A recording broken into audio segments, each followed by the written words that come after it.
So, welcome to Codes of Higher Potential podcast. I'm John Graham. Today, I've asked a good friend to join me on this podcast, and that is Shourabh. Shourabh, could you feel free to introduce yourself and maybe, if you're willing, share how we know each other? Absolutely, John. It's a pleasure to be here. And I and John have been friends for last so many months, I could say years. So my name is Shourabh, and I am a multidisciplinary professional, a chief data officer who has been in the technology and data space for the last 25 years. Much of it has been in the New York, New Jersey market, working with Fortune 500 financial services firms. That's one side of me. Uh, I'm also an abstract artist, uh, art curator, and currently chair the board for the Center for Contemporary Arts here in New Jersey, where I'm based. A father of two daughters who keep me busy as well. Um, And yeah, I've been a long time New Jersey resident. I like to read on multiple disciplines, be it psychology, art, history, culture, um, and try to see where that multidisciplinary lens helps me and the others in their journey. So Yeah, that's in short, John. it's beautiful. Yeah, and we could have a girl dad podcast too. We should maybe start one because, yeah, all the daughters we have together. Yes, Like yes, not together, but total, right? yep, Um, but I love what you do and who you are because you've got the creative abstract side and then you've got the logical, right? The textbook left and right brain, but you've got both of it. And I remember our conversations about like joining that, merging that, and how that can connect. So I love what you're about. If you have any questions, Rob, let's get started. Like, where do you want to guide this podcast to start? yeah. So, I thought of bringing up three parts to this discussion. And John, I felt that you are the subject matter expert on this, uh, from a mind engineering as well as emotional integration subject. Uh, Obviously, you are a memory champion, not once but thrice, which you have proudly displayed there. Your three wins in the U.S. Memory Championship, and it is my esteemed pleasure to have known you and be friends. So I have written it down in my notes. So three things I want to talk to you, and it's pertinent to both personal as well as some of the work that I'm doing currently. And your feedback and your suggestions is going to be greatly helpful to uh, to the general public. So the first would be mind mechanics. I want to talk a little bit about that and then open up a few questions to you. Second would be on artificial intelligence, and I can certainly give a little bit of a guidance on that, like what specifically within artificial intelligence we want to nurture from a mechanics of how the two combine, the human mind and the artificial mind. And third is obviously not just from a cerebral sphere, but how do we bring it down to the human emotions, where we talk about the emotional integration aspects, right? So, starting off with mind mechanics, and that's a fancy word I just termed. Um, I have been I've been playing around with it a little bit, and you and I have been talking about, some of the mind work, that how the mind works and a lot of that. An analogy I like to bring about, and this has been based on my own experimentation. Um, the common belief is that our thoughts lead to emotions, emotions that lead to our actions, actions that lead to our habits and lifestyle, so on and so forth. But I wanted to start off with what is really a thought, right? Mm-hmm. And where does it come from? Mm-hmm. So one day during my meditation practice, and just for the viewers, I've been a long time meditator. I tried to create a thought, and to my surprise, I wasn't able to create a single thought. When I try to create a thought, it is impossible. Um, which, in my experience, is that we are not actually creating a thought because it just becomes null. Rather, we receive thoughts, right?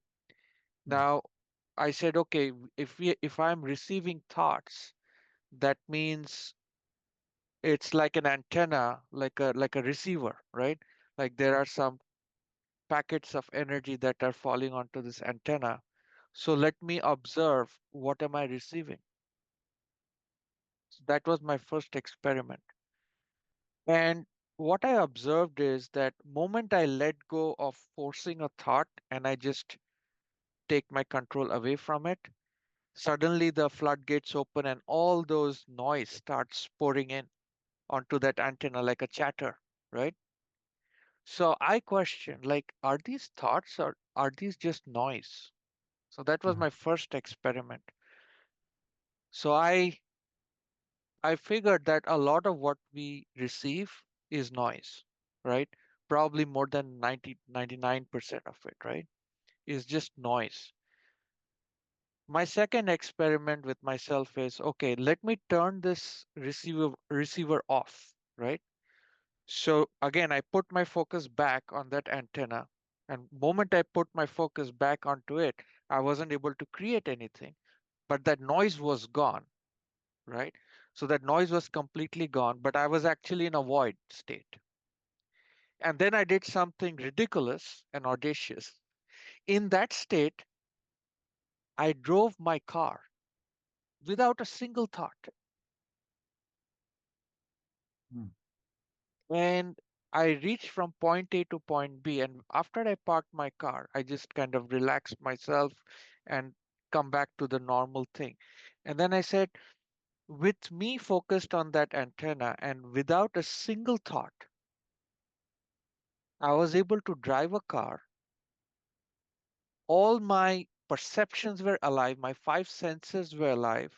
I was able to see, I was able to smell, I was able to listen to the traffic, but I did not have a single thought in the common parlance. So with these two experiments, I now ask myself what we imagine or what we think to be thoughts are basically noise, right? And what is truly a thought in that void that I was in is actually coming from some other place. Mm-hmm. And that some other place, we might call that subconscious mind. That is where it is coming and driving this body of mine through some muscle memory and keeping all my five senses alive. And I'm completely shut off from all that noise. Not a single thought in my cognitive mind. So now I look at it this way, that if there is a building which with a receiver on top on the roof, and all I have is a cloud over here, which is just noise, I can turn off this noise and this thing is still going to work because that building is probably a million floors deep, which has all the functionings that it needs. Our our senses, five senses, our body movement, everything can still work the way we want we the way it would work without any of the noise entering it, without any of a single thought in the mind. This thing still works. Mm-hmm. And I wanted to, with that, ask you, John, that you have been in several competitions where, you are trained in the way your mind and your perceptions and all the functionings of the human caliber will come together in you, let's say, memorizing, you know, two decks of cards or auto-generated numbers or, you know, 400 lockers and sequences. I really want to ask you, is it true that switching off that noise that's on, the cloud of noise, and completely immersing on the subconscious and allowing and surrendering to that subconscious broader intelligence, that supreme intelligence, help you achieve has helped you achieve much of what you have achieved in terms of the world of memory and winning so many memory contests. Hmm. That's a huge question. I love this. Because first of all, you've been a meditator for how many years, Rob?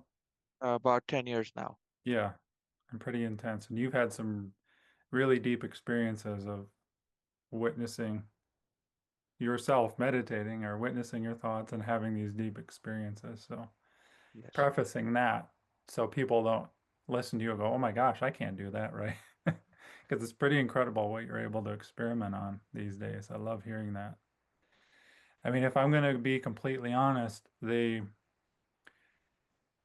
what I understand to this right now today, I didn't know when I was winning championships, meaning the depth of the mind and the quietness you talk about. Because a lot of people ask me, how do you shut off the mind so we can focus? A lot of people want to focus, and they try that by shutting off the mind. Like if you could do that, right?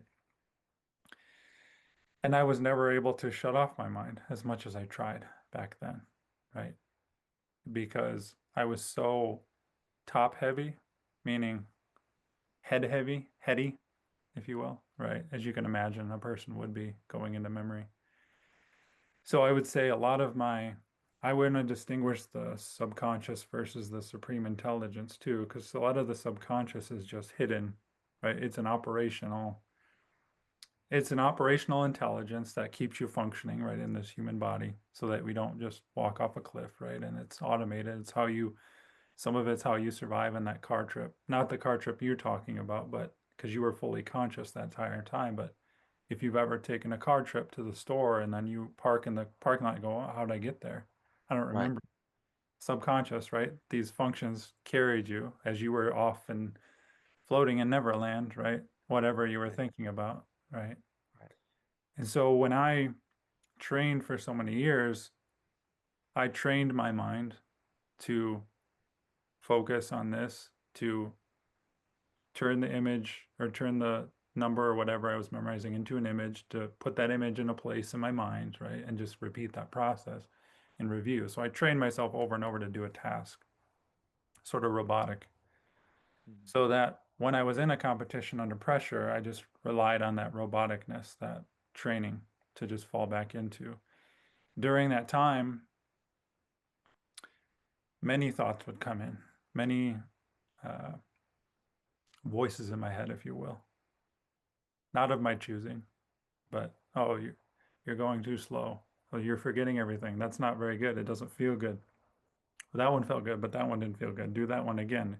Look over there. How much time's left, right? These chatter, right? The reactivity of the mind, especially under stress, right? And that's something we can talk about is the stress or the reactivity of the mind. How do you calm that down? Because I think that's a deeper question too. That's what interests people. But I would agree with you that the thoughts are not coming from me.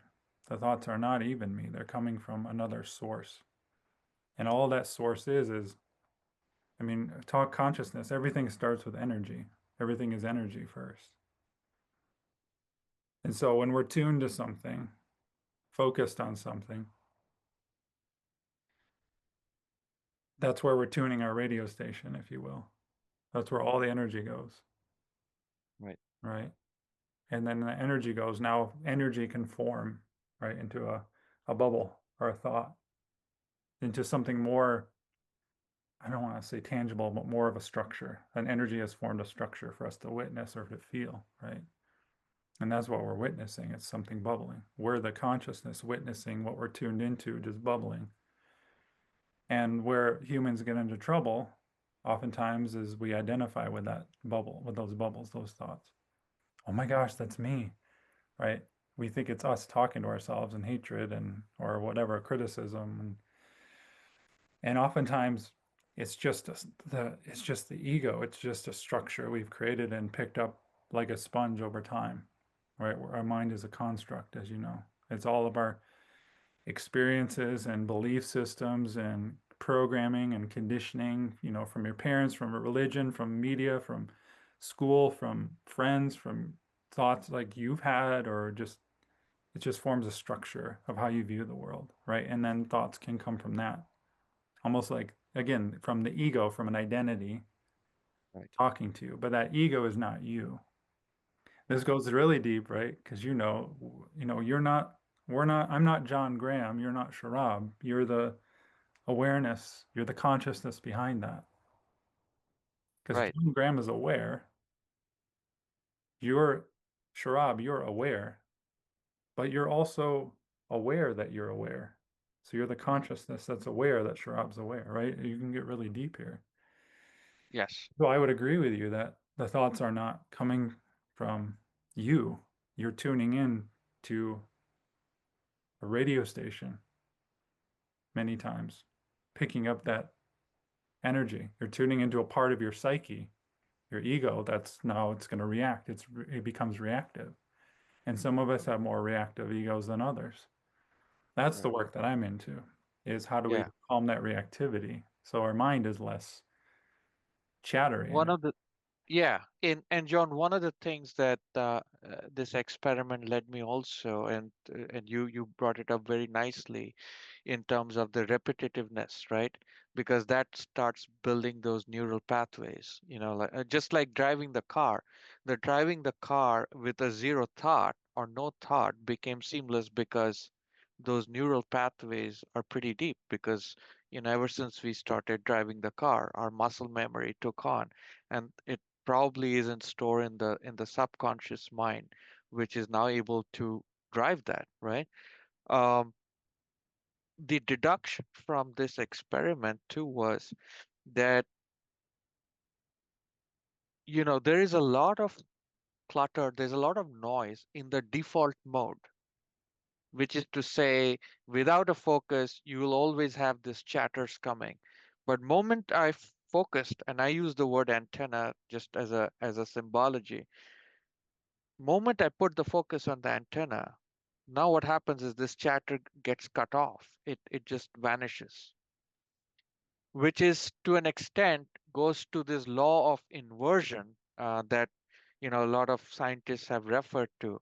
Like what you chase runs away, and what you take for granted, what you go, kind of let go, comes back as a default mode.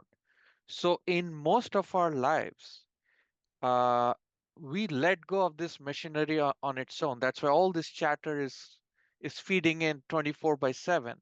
But moment we push it back with a focus, this chatter runs away like a shy cat. And then we switch into the subconscious and let subconscious do its stuff. Why I bring this up is, you know, there's a lot of human suffering today. And this message of this conversation that we are having, uh, my trust is that this goes to as many people as possible because these are very deep conversations. When people have a feeling of loss, when they're into a thought which is all the time negative, which is ringing in their mind from past trauma, past experiences, the darkness, all of that, they believe it to be true because it's just the constant noise.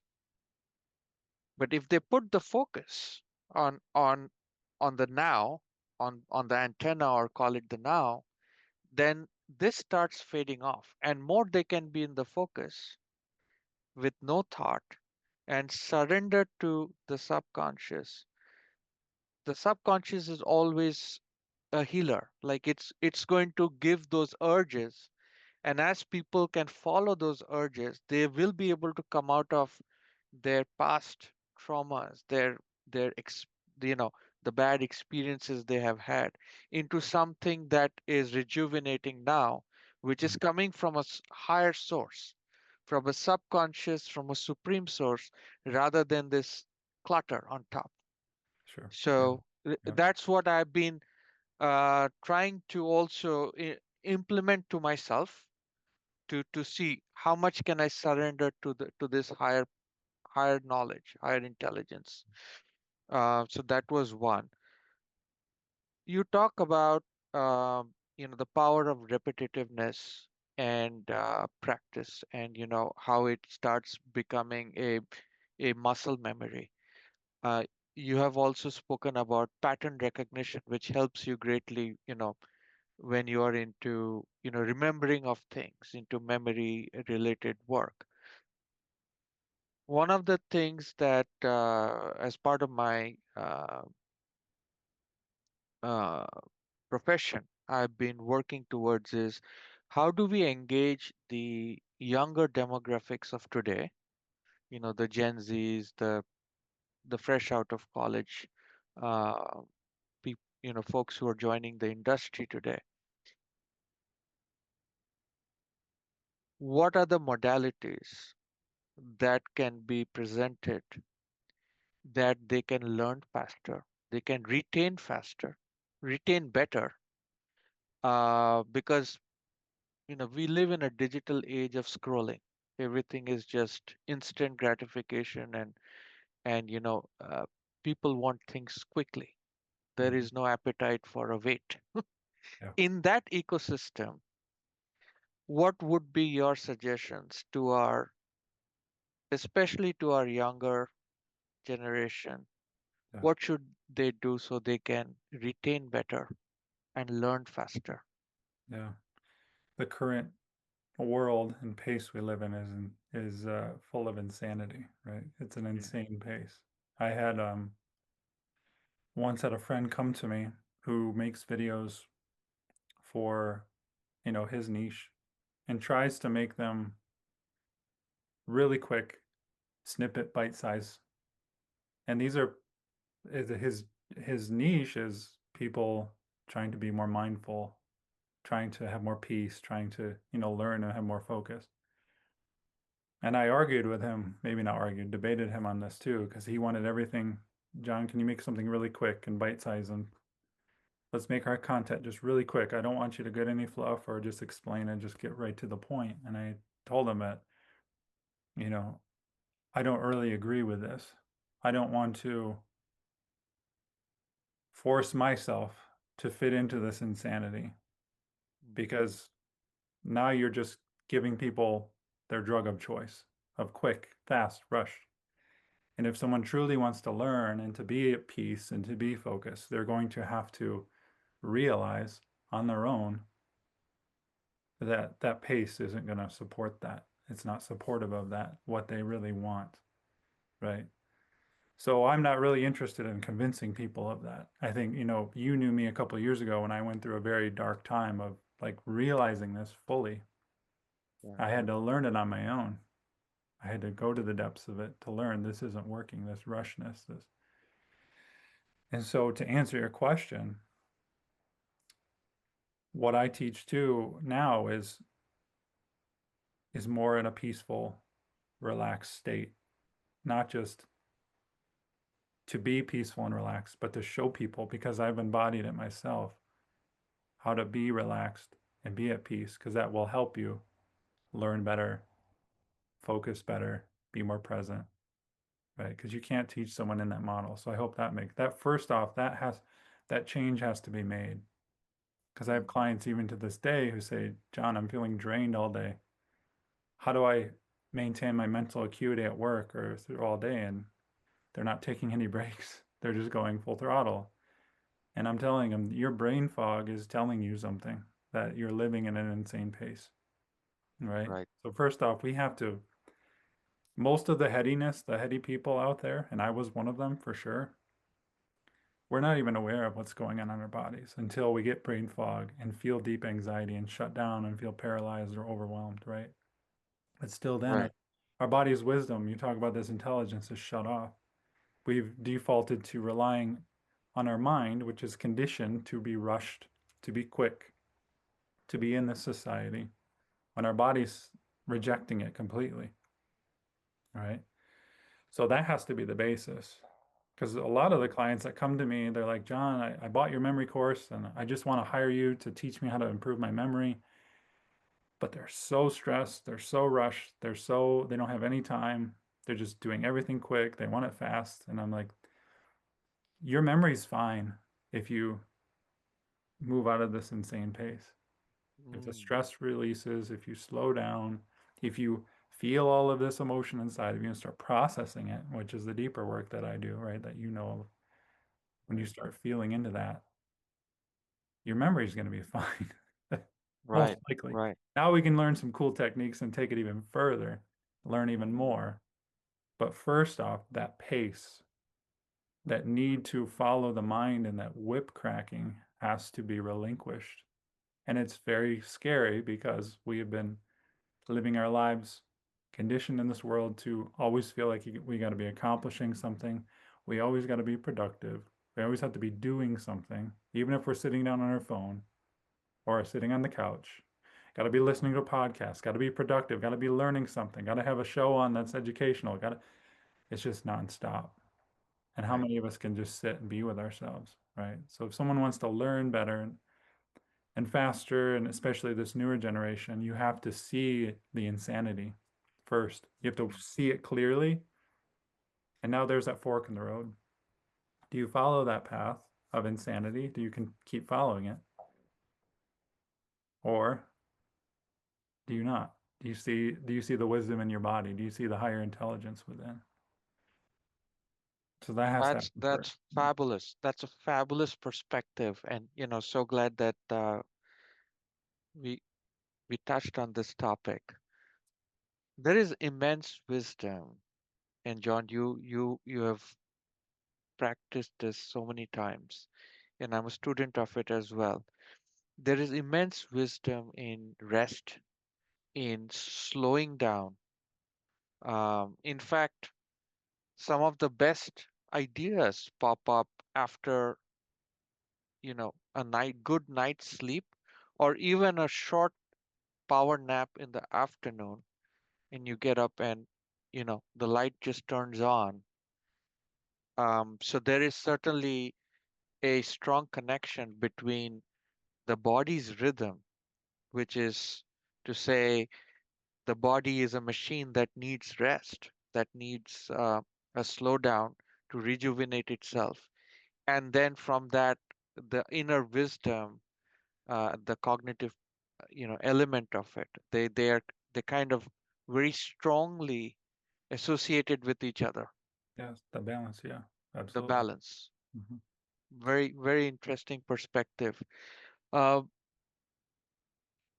we did talk about, um, the peace and the rest, and how it helps in replenishing the memory cells, the cognitive power. You did talk to me in the past that there are certain modalities of learning, uh, one of which one is obviously textual, that is reading a book. Second could be audio visual, like watching a YouTube, or a reel or what have you, right? Those are audio visual.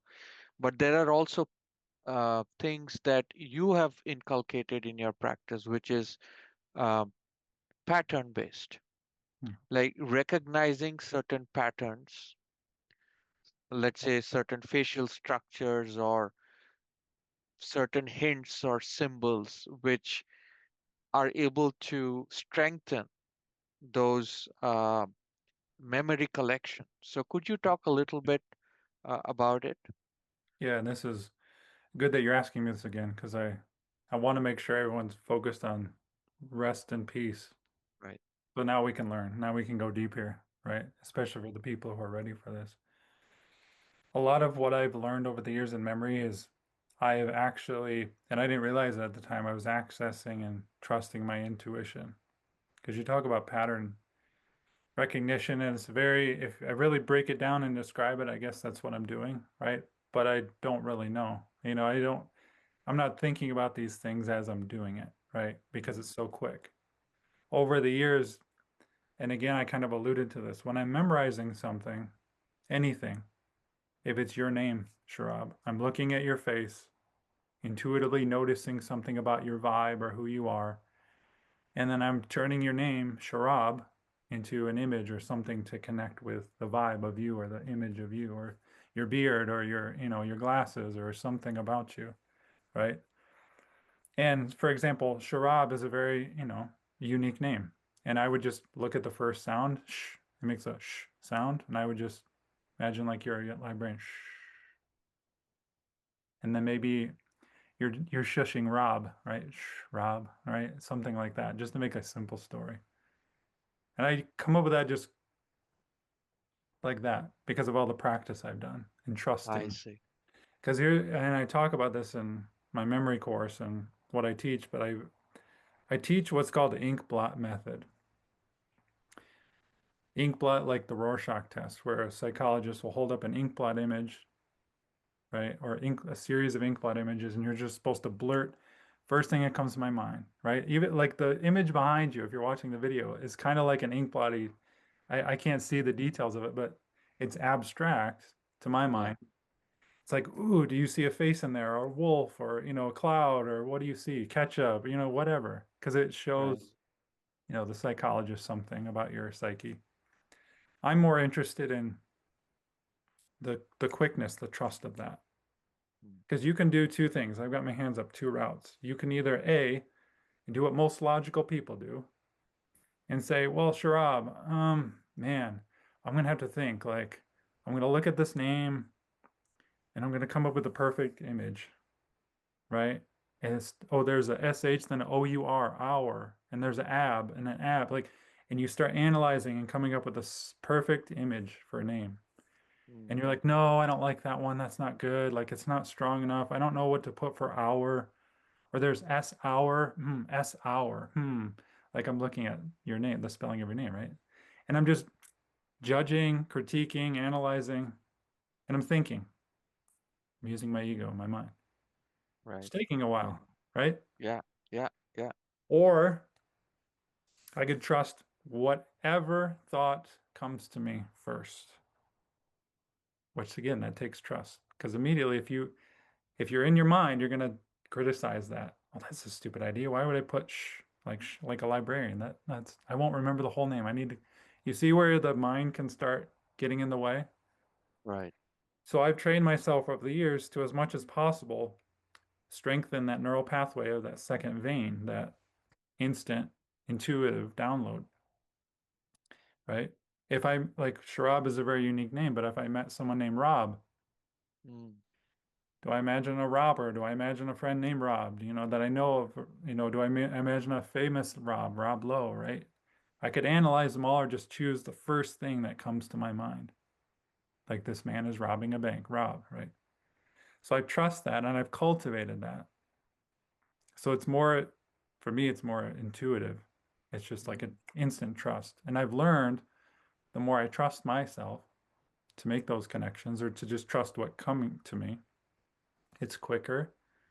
Obviously my mind came up with it or a source came up from it that's higher right. than me or wherever, it doesn't matter where it came from, Right. and I trust that. And so that's more of what I do is in pattern recognition, as you may explain it or see it, as more of an intuitive based ability to just trust the intelligence within me or what's coming into me. But you have Mm, to you have to notice what's your mind and you have to notice what's your intuition. And that's a really deep topic too for some people. Some people really want to trust their intuition, but they're so heavily mind-based, so heady, right? That they don't trust their inner wisdom. They don't trust the inner downloads of the creativity that's trying to creep through. They get analytical and override it, right? So that's how I would describe what I do at a basic level. Yeah. If you want to listen to the full podcast episode, join the Patreon. On this Patreon, you'll get full access to me with Q&As, full podcast episodes, exclusive videos, classes, and more. That is at patreon.com/John Graham. Also, there's a free video I made on how to alchemize the true root of the pressure within you and embody your higher potential. This is a counterintuitive process. This is unlike any of the mental or peak performance methods that you've tried in the past that have gotten you only limited capacity. If you want to watch that video, go to codesofpotential.com.